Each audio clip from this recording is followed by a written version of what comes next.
Hi gang, sexy. Welcome to the next fight. So we just finished playing Belmont, and all right. So there's two what they call divisions to this game: AM division and the PM division. And what I'm gathering, since I don't know much about this, very basic about this.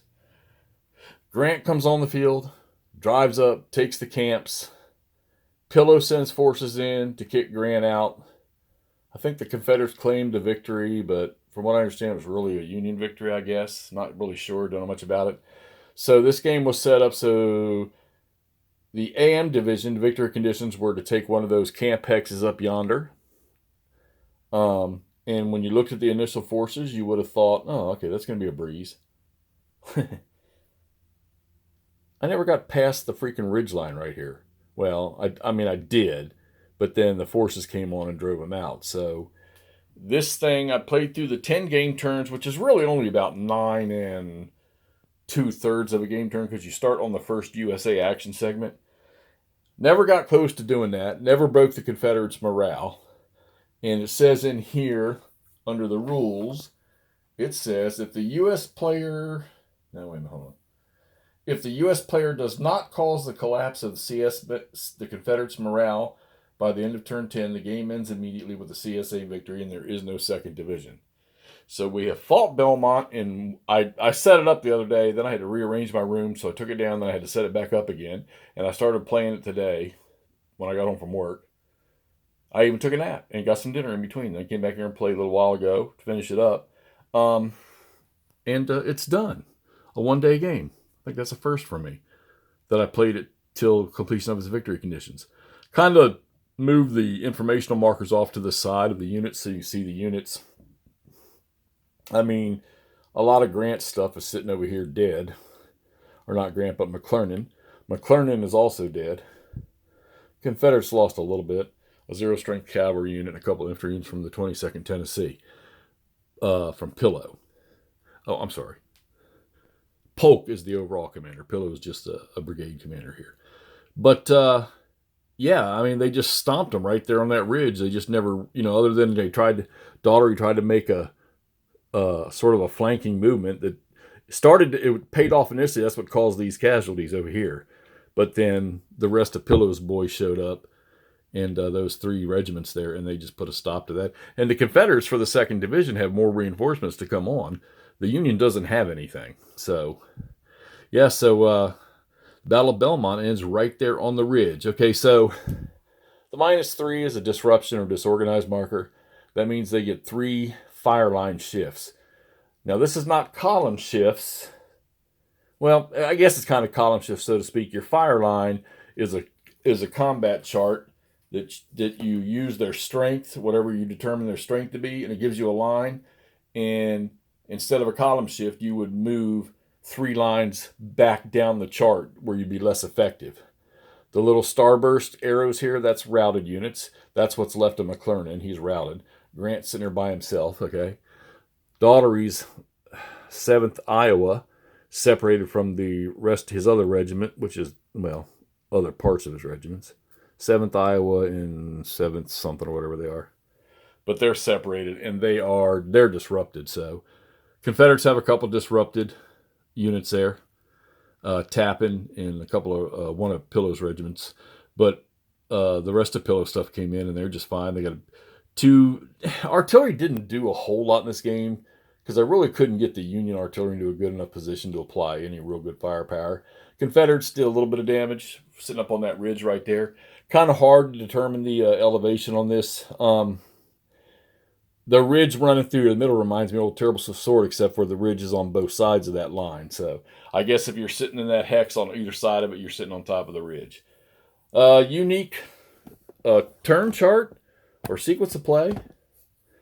It's, it reminds of the MMP games. It goes around the thing there. But you got small arms segment, horse segment, artillery segment, action segment, artillery segment. And, there's certain things that can be done at each one of those segments. So your infantry will move or assault or try to rally or regroup during an action segment. Your infantry and cavalry will fire during a small arm segment. Your artillery will fire during an artillery segment. And during an action or a horse segment, that's when they move. They get 1 movement point during a horse segment and 3 during a movement segment or an action segment. And if they move, they can't fire. And then you have this thing called advancing fire. So if someone moves into your minimum fire zone in this game, you get a chance to sort of, it's kind of like an opportunity or a defensive fire before they can do anything else. So you get a chance to shoot at them there. You might get some bonuses, you might not. Your line of sight is important in this game. Of course, you see a lot of woods in here, so that's going to cut down on the line of sight. If you're sitting behind a fence, it says you get a 2 hex line of sight or 2 hex minimum fire zone, so you're going to shoot anything, even if it's in the woods 2 hexes away.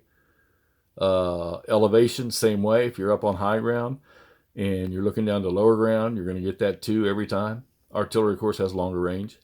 Assault is... you perform it like fire combat, only the modifiers are stronger, and then you just keep going back and forth until somebody runs away, and somebody gets to advance, or they both run away, then it stops. So that's how all of this was lost for McClernand right here. Unit becomes disrupted. You have the option, if they receive a disruption result during any form of the anything off the combat table, you have the ability to roll to take a hit instead of taking disruption, because you see disruption takes you 3 columns down on the fire table. So you can roll. If you fail it, you just stay disrupted. But if you pass it, you take a step loss. And a step loss is recorded by using these little counters here. Front side is a single burst. Back side's a double burst. After that, you flip the unit over to its... so this is 1 hit. This is 2 hits. After this, you flip the unit to its reduced side. And if he takes another hit, he's eliminated.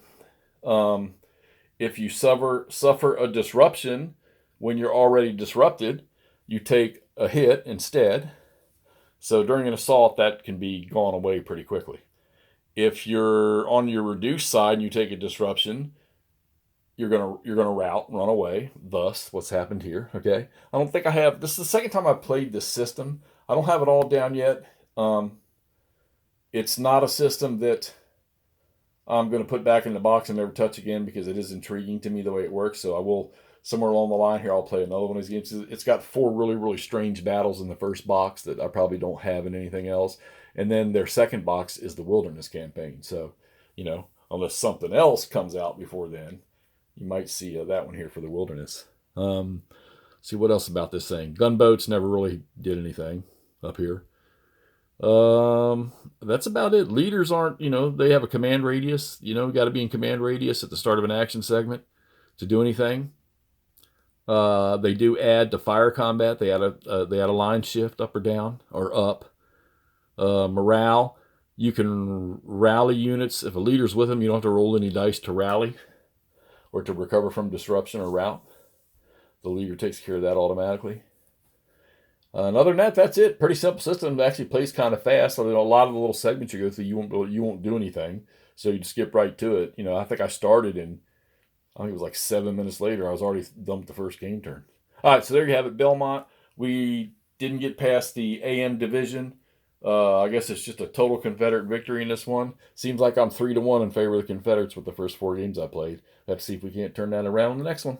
All right, sexy. Let me get this thing up so y'all can see what's going on. And look for the next game. See you soon.